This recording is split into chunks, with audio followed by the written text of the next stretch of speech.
Congratulations. It's a very good presentation.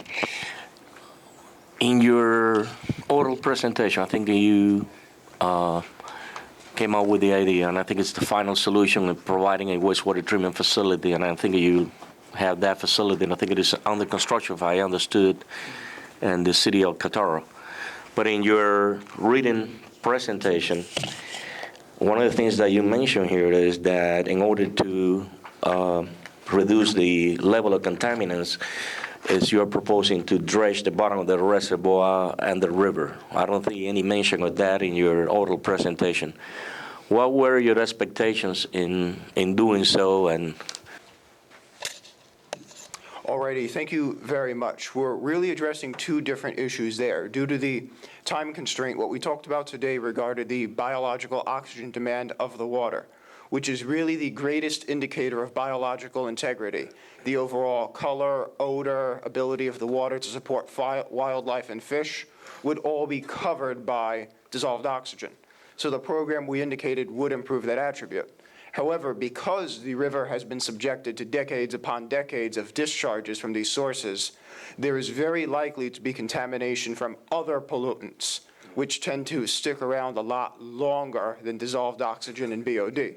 So if we were to use the river as a drinking water source, which we already are indirectly because it feeds into the Vento aquifer, which in turn feeds 40-some-odd% of Havana's population, dredging would further improve the water quality by removing that contaminated soil and other river media, which would be leaching back into the water these other contaminants. okay.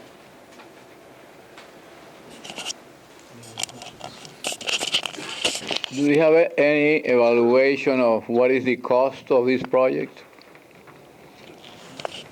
Alrighty, in terms of cost, the design we developed could be implemented under a variety of different cost regimes. If we did not have a lot of budget, which is likely in the Cuban condition, we could go ahead and use corrugated metal pipe made out of galvanized steel in direct burial trenches, which would be relatively inexpensive, on the order of tens of dollars per linear foot, but it would only have a 30-year life expectancy.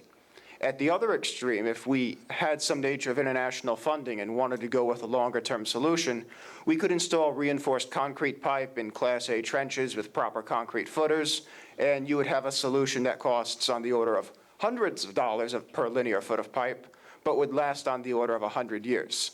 So this program could be implemented under whatever budgetary condition were to exist in Cuba at the time.